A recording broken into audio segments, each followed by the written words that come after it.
Good afternoon, I'm David O'Mara. I'm going to show you the 1 Mile Runner fitness warm-up program. And today we're going to go over the exercises that I use to warm up before my events. And this can be done with kids who are young or to adults that are practicing for their events. And I go around the country and I see kids warming up before soccer, softball, baseball. I really have no idea what they're doing because they're really not mobilizing their joints and their muscles before they play. We're going to try to teach you today are some simple basic moves in this first video that you can really use before your event, and this is for any sport. And we're going to show you 4 exercises: a squat, a lunge, a balance reach or a reach, and a punching matrix or a punching exercise to warm up your shoulders. Now with these 4 exercises, you have then begun to mobilize your joints as well as your muscles. And we do not elongate our muscles before we play a sport, and that means stretching because you have a cold muscle. So I'd be off taking a little jog or a walk or a stationary bike to warm up. But the idea is to mobilize your muscles before you play, to make these movements that you get your joints and your blood flow and your muscles warmed up for your event that you're trying to do.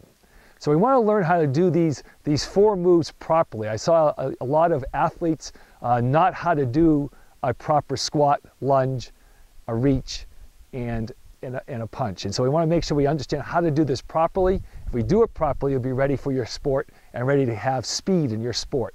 There isn't one sport that I go to working with kids or adults that don't want to become faster and have speed. And this gets your body ready to take that speed so you stay away from injury for injury prevention. The first move I'm going to show you is a squat. And on a squat, I'm going to turn sideways here so you can see it a little bit better. But on a squat, you want to stand about shoulder width apart, a little bit wider than shoulder width. And the reason why I start with squats as one of our first basic movements that is essential to getting faster and staying away from injury is that you do it off 2 legs. So these are now off my 2 legs. You want to make sure when you do this now, this squat, you can start with your hands on your head, your hands in front, your hands to the side. But the idea of this is you're going to be sitting back almost into a chair so that your knees stay over your ankles. A lot of kids who do improper squats, their knees go over their toes, and that puts pressure on their knees, and it also probably puts their back in a poor position. The posture on this is you want to keep your back in neutral. So when I sit back in a chair, my back stays in this position so we stay away from injury to your disc. So neutral is the key as I go back. So I have my hands on my head and I sit back into a chair. And if I sit back again, you can see how my knees stay over my ankles. Some of the people try to stay straight with this back like this, straight up and down this way. The knees go over the toes.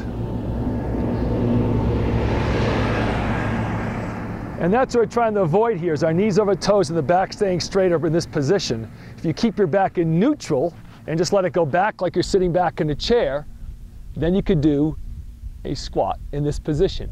My heels stay on the ground and I'm sitting back in a chair using 2 legs. In my first part of this warm-up, I like to do 10 squats. The second movement is a lunge. This is why it's number 2, because it goes on to 1 step instead of 2 legs. And in a lunge, we're going to have most of our weight go onto 1 foot. And I have 10 different directions that I try to do for my lunges as I try to get ready for speed in all different directions.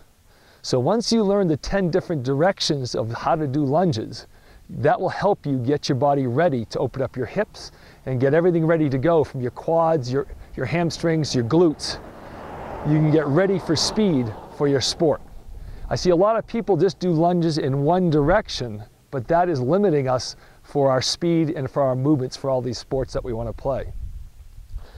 On our first, we're going to number these for you so you can get it. What I'm going to show you is 4 different arm movements: extension, flexion, rotation, and side bending.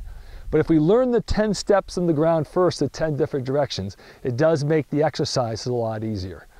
On a lunge, you want to come out into a lunge where you come out here like this. Knee is over my ankle again. The back knee is bent. Do not worry at the beginning when you're doing your warm-up how deep you go into this lunge. My second set of lunges that I do after my first 40 lunges, I go a lot deeper and a lot more powerful and also faster.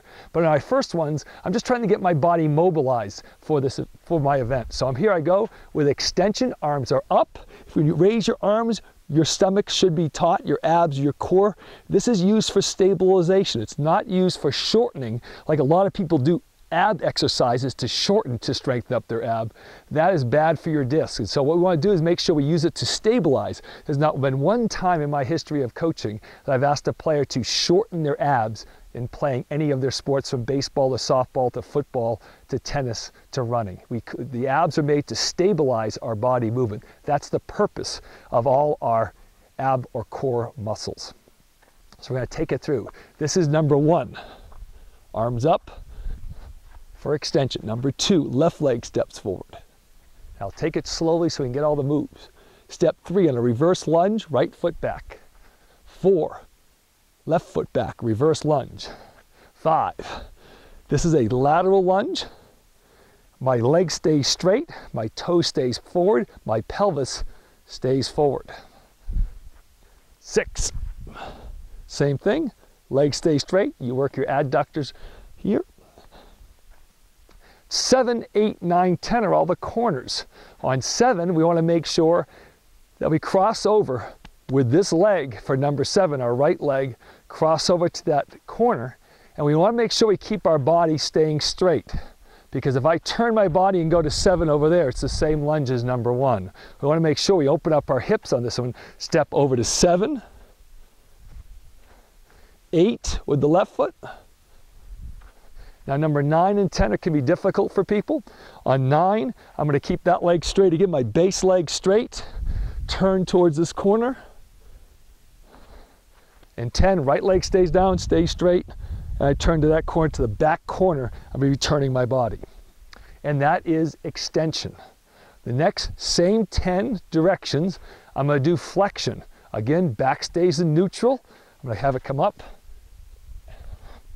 and kind of touch the ground if you want, or down towards the ground in front of your front foot. Reverse lunge, this is 3, 4, 5, 6, leg stays straight, the base leg. 7, opening up those hips.